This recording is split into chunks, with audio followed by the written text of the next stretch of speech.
Hello there, right here we got a brand new version of 1.18. This is 1.18 pre-release 2, all a part of the Caves and Cliffs update number 2. First, we'll take a look at the new features in this version, then we'll talk about some new information about 1.19, then we'll talk about some potential changes about how mobs pick up items, and then lastly we'll look at all the different bug fixes that were made since the last one. So make sure you're subscribed with notifications on, and let's get started. So the first thing that they changed here in pre-release 2 is that they now have Minecraft use the 17th version of the Java program. As you guys know, Minecraft Java runs on Java, and Java actually has different versions, and they're always updating them. And Java version 17 is the newest, coming out just the last September. And this version is considered a long-term support. So even though they're going to come out with versions after that, Minecraft might not actually update to those versions and might stick with this one until the next long-term support version comes out. And if you're using the default launcher, it will automatically use the correct version of Java. Otherwise, you would have to go into installations and then choose a new installation, choose your version, and then go in here where it says edit, and then you could come in here and choose exactly where you want it to execute from. Now, they also came out with a bunch of bug fixes, which I'll cover at the end of the video. Some of them are pretty fascinating. But now we're going to look at some 1.19 sneak peeks.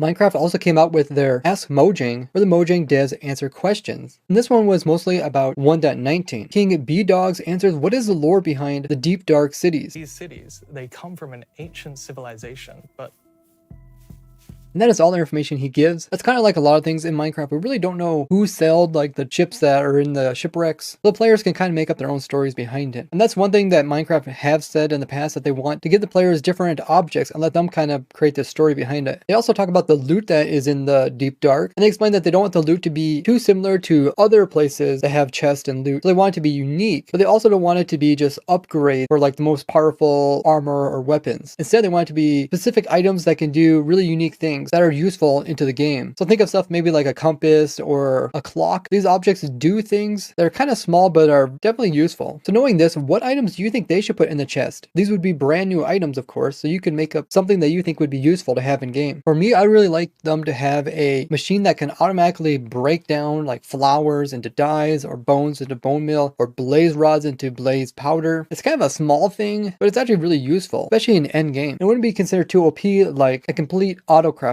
system.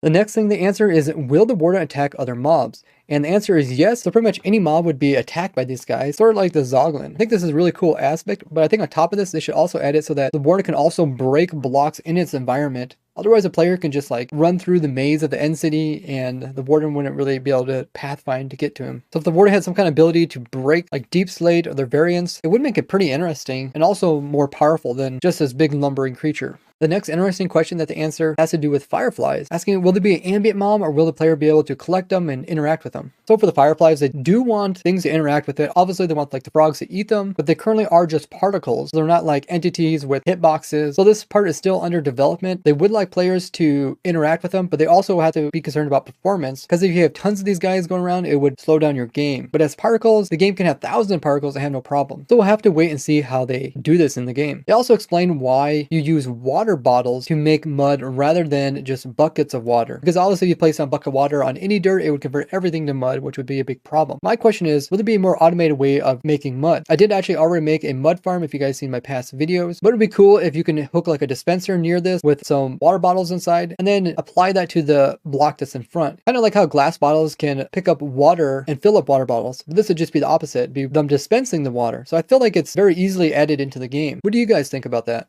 And they confirmed that there will be no mud pies, even though they're coming out with the mud block. When I was younger, we used to make all sorts of types of mud fake food. And despite it obviously being fake food made out of random things that we find in the woods, it seemed like our parents would always remind us not to actually eat it. They also explain how the allay works, which I already covered in this video here. But essentially, it doesn't duplicate items, it just picks them up. And it can only hold so many. And then there's a whole bunch of other more details that I covered in this video, which I'll link down below.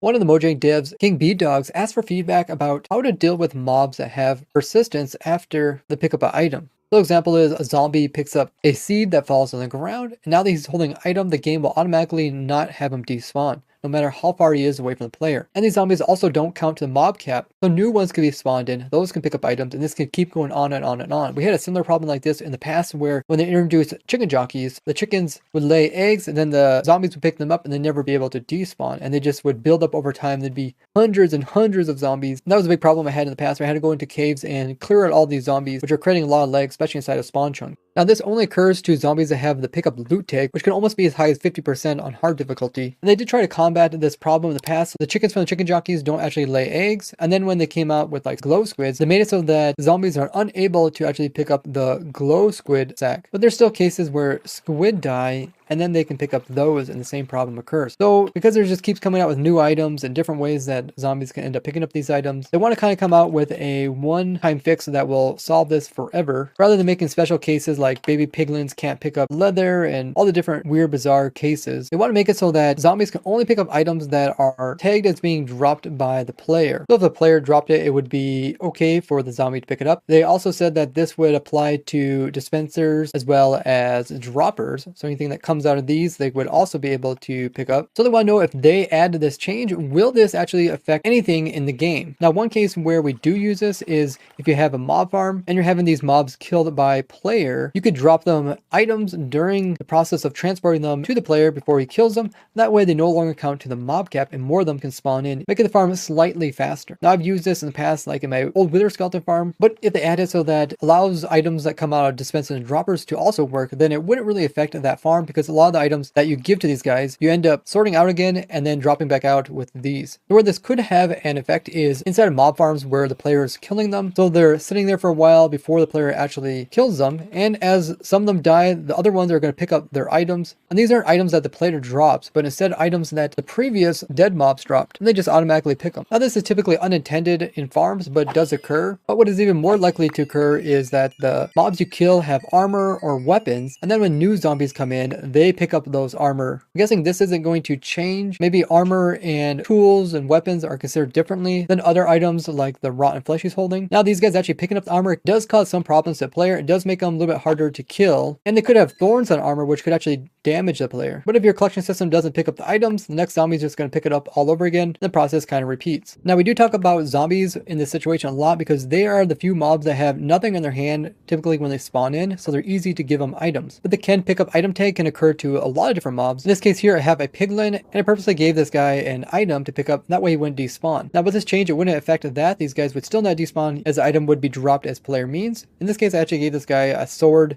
or some armor, and he happily put it on and will no longer despawn. So I'm just going to assume that they're not going to change anything to do with mobs picking up armor or weapons. Now besides the mobs actually not despawning if they pick up other loot, there's another case scenario that we need to keep in mind, and that is items don't actually despawn if they're constantly being picked up and dropped again by a mob. And this actually occurs inside of my Pigman XP gold farm. When the pigmen come in and they die, they're considered player kills, so they can drop their weapons including their swords. And if a pigman comes in who doesn't have an enchanted sword, but there's one that's down there and he can pick up new loot, he will pick up that new enchanted sword, then he will die, meaning that this sword gets picked up, the despawn timer for it gets reset. Now there's still this scenario in the game where zombies can't decide if they like something that's enchanted with low durability or something that's unenchanted with higher durability. And the same thing can occur in pretty much any farm, and it causes them to constantly swap out their items. Now this mechanic is actually useful for sorting out armor, and it has some properties that we can't just do with using like a armor stand armor sorter.